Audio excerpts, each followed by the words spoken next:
କଥା ହଉଥିବା ନା ଭାଇ ପାଖକୁ ଯିବା? ହଁ ତମେ ତ ଭାଇ ପାଖକୁ ଯାଇନ? ହେ ଭଗବାନ, এই খুশি খবরটা যদি ভাই জানিবে না তাহলে খুশির উপরে ভাই পাগল হয়ে যাবে। ଚାଲ ଯିବା। ସୁନ୍ଦର ଭାଇ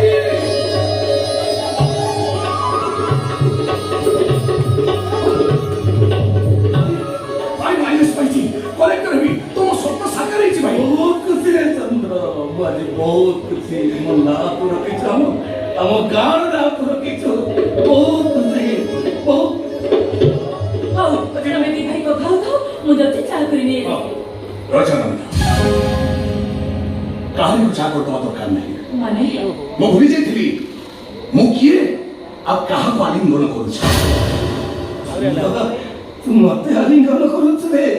ଆରେ ମୁଁ ତ ଭାଇ। ଭାଇ କିଏ କାହାର ଭାଇ? ଚନ୍ଦ୍ର। ହଁ ମୁଁ ଚନ୍ଦ୍ର, ତମ ଭାଇ ନୁହଁ। କଣ ଏବେ ଆଇଏସ୍ ପାଇଯିବ ତ ଭାଇ ହେଇଗଲି? ୟା ପୂର୍ବରୁ ମୁଁ ତମ ଭଗାରେ ଥିଲି ନା ହରିଶ ଦାସ?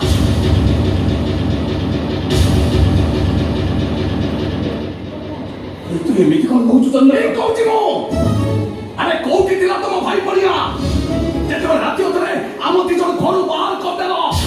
চন্দ্র এই গোষ্ঠী নমিতা পেটরে পিলা ধরি ঘরু বাহারি আসিলা। খাইব খাইব কই বাকি রয়ে যাউথিলা। আর তুমি সেই ভাই না গন্ডে ভাত মাগিবাকু তম ঘরকু সেদিন যাইছিল। তবে তো ভাত দেলনি, ভাত থালি আম মো পাখରୁ ফেঁকি ଦେଇଥିଲ। আরে মতে বুঝিବାକୁ চেষ্টা কর চন্দ্র।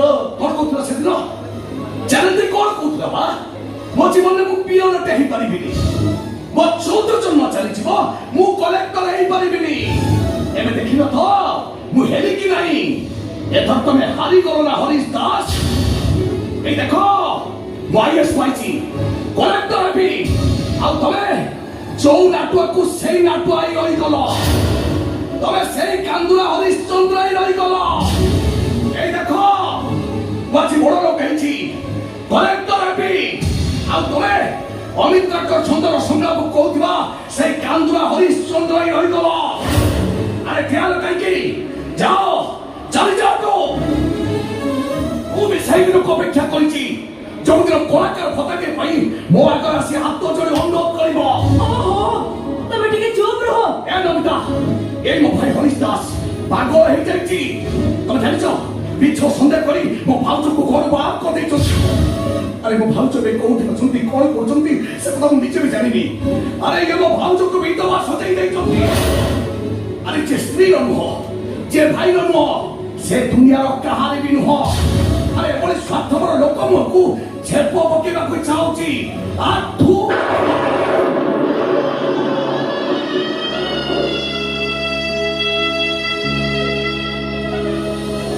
রাগিনী রে, রাগিনী। যেতে রাগিবু না সেতে পস্তেইবু। ମୁଁ ବସେଇବି ପୁଣି ତମ ପାଇଁ। খালি পস্তেইবুনি, কান্দিবু। ମୁଁ କାନ୍ଦିବି, নিশ্চয় কান্দিবু তো। ତମ ପାଇଁ କାନ୍ଦିବି। হ্যাঁ তু কান্দিবু। ସତରେ ତମେ ପାଗଳ ହେଇଯାଇଛ ହରିଶ ଦାସ। ତମ ମୁଣ୍ଡ କିଛି ବି କାମ କରୁନି। ଆରେ ତମେ ସବୁ କର୍ମ କରିଛ ସେଠି ସେଠି ରୋହିତ ଥିବ, ସଭ୍ୟା ଥିବ, ଆଉ କେହି ନଥିବେ। କାନ୍ଦିବ ତମେ ହରିଶ ଦାସ। ଶବ ବାହକ ତମେ, ଶବ ବି ତମେ। କାନ୍ଦିବ ତମେ, ଲୁହ ପୋଛିବ ବି ତମେ। ଆରେ ତମ ଶବ କୋମରି କୋମରି କାନ୍ଦି ଚିତ୍କାର କରି କହୁଥିବ, "ଏଇ! ଆରେ କିଏ କୋଉଠି ଅଛ? ମତେ ଟିକେ ମଶାଣିକୁ ନେଇଯାଅ, ନେଇଯାଅ ମତେ ମଶାଣିକୁ।" ହେଲେ ସେତେବେଳେ ତମ ପାଖରେ କେହି ନଥିବେ ହରିଶ ଦାସ, କେହି ନଥିବେ ତମ ପାଖରେ। ঠিক আছে, ମୁଁ ଚାଲି ଯାଉଛି ରେ। ହେଲେ ଗଲାବେଳେ ଏତିକି କହି ଯାଉଛି, ଏ ବେଳାବେଳେ ଯିବୁ, ତା ନହେଲେ ପାଟିରେ ଟିକେ ପାଣି ବି ଦେଇପାରିବୁ। ସେଦିନ ମୁଠାଏ ଭାତ ଦେଇ ନଥିଲ ମତେ। ଆରେ ମୁଁ ମରିଗଲେ କିଏ କେତେ କାନ୍ଦିବ ନ କାନ୍ଦିବ ସେଇଟା ତ ମୁଁ ଜାଣିନି। ହେଲେ ସବୁଠାରୁ ବେଶୀ କାନ୍ଦିବୁ ତୁ। ତୁ କାନ୍ଦିବୁ, ମୁଁ କାନ୍ଦିବି। ସବୁଠାରୁ ବେଶୀ କାନ୍ଦିବୁ ତୁ। ମୁଁ ପୁଣି ତମ ପାଇଁ କାନ୍ଦିବି। ତୋ ପ୍ରଶ୍ନର ଉତ୍ତର କେବଳ ସମୟ ହିଁ ଦେବ।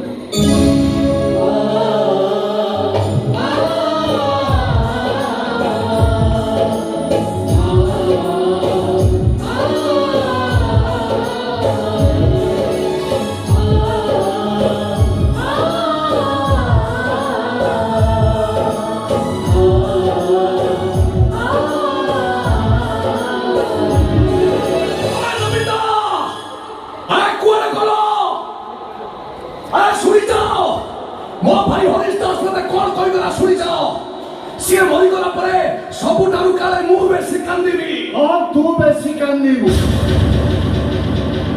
ଏ ଭାଇ ତମେ ଜାଣିଛ ମୋ ଭାଇ ହରିଶ ଦାସ ସେଠି ଆସିଥିଲା କଣ କହିଗଲା ଶୁଣିଛ ତମେ ଶୁଣିଛି ସବୁ ଶୁଣିଛି ସେ ତ କିଛି ଭୁଲ କଥା କହିନି ସିଏ ମରିଗଲେ ସବୁଠାରୁ ବେଶୀ କାନ୍ଦିବୁ ତୁ ଭାଇ ତମେ ସବୁ ଜାଣିବେ କଥା କହୁଛ କେମିତି ଲୋକମାନେ କାନ୍ଦିଲେ ଆଖିରୁ ଲୁହ ଝରେ ହେଲେ ସତ କଥାଟା ଶୁଣିଲେ ତୋ ଆଖିରୁ ଲୁହ ଲହୁ ଝରିବ ଭାଇ ତମେ କଣ କହୁଛ ଗୋଟେ ବେଇମାନ ପାଇଁ କାନ୍ଦିବି କାହାକୁ ବେଇମାନ କହୁଛୁ ତୋ ଭାଇ କି ଜାଣିଛୁ ସେ ତୋତେ କାହିଁକି ଘରୁ ବାହାର କରିଦେଲା ତୋତେ ଘରୁ ବାହାର କରିଦେଇ ସିଏ ବେଶୀ କଷ୍ଟ ପାଇଛି ମାନେ ଚନ୍ଦ୍ର ଗୋଟେ କେଜି ଲୁହର ଦାମ ଯଦି ଟଙ୍କାଟେ ହୁଅନ୍ତା ନା ତ ହରିଶ ଭାଇର ତକିଆଟା କୋଟିଏ ଟଙ୍କାରେ ବିକ୍ରି ହୁଅନ୍ତା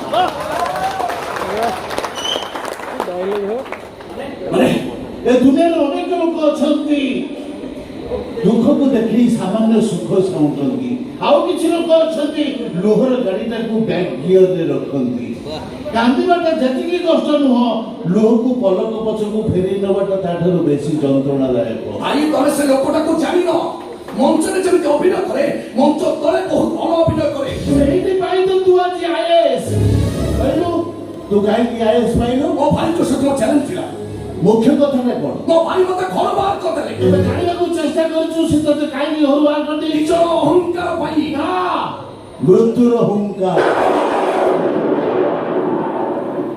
ମାନେ ମୁଁ କହୁଛି ଶୁଣ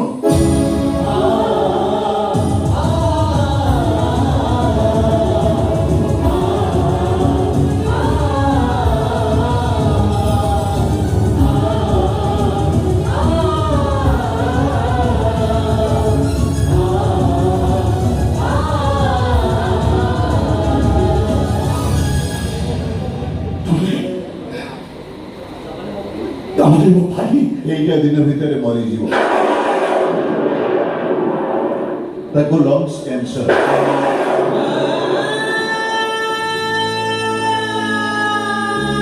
ତାର କେବଳ ଗୋଟିଏ ଚିନ୍ତା ଥିଲା ସିଏ ମରିଗଲେ ତୁ କରିବୁ କଣ ରହିବୁ କୋଉଠି ଖାଇବୁ କଣ ବଞ୍ଚିବୁ କେମିତି ସେଇଥିପାଇଁ ସେ ତତେ ଘରୁ ବାହାର କରିଦେଲା ଆହୁରି ବି କହୁଥିଲା ତା ପାଖରେ ରହି ତୁ ଅଳସୁଆ ହେଇଯାଇଛୁ ଆତ୍ମନିର୍ଭରଶୀଳ ହଉନୁ ସେ ମରିଗଲେ ତୋ ସ୍ତ୍ରୀ ପିଲା ଛୁଆ ବଞ୍ଚିବେ କେମିତି ସେଇଥିପାଇଁ ସେ ତତେ ଘରୁ ବାହାର କରିଦେଲା কি অপরাধ ছিল মোর অভিনয়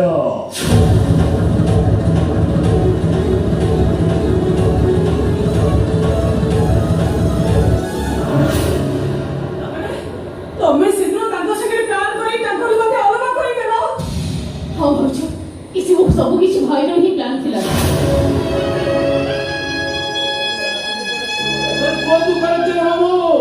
ତମ ଭାଇର ଆୟୁଷ ମାତ୍ରା ଆଉ ଦିନ କେଇଟା ସେ ତାର ଯଦି କିଛି ହେଇଯାଏ ସବୁଠାରୁ ବେଶୀ କିଏ କାନ୍ଦିବ ମୁଁ କାନ୍ଦିବି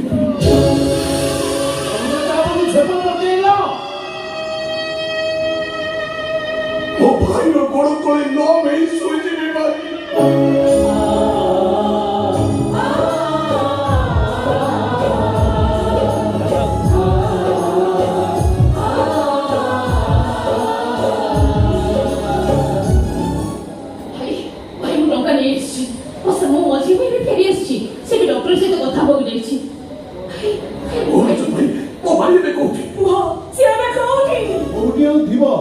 জীবন নাটকর শেষ অভিনয় মনীষ যোগী করে বসানি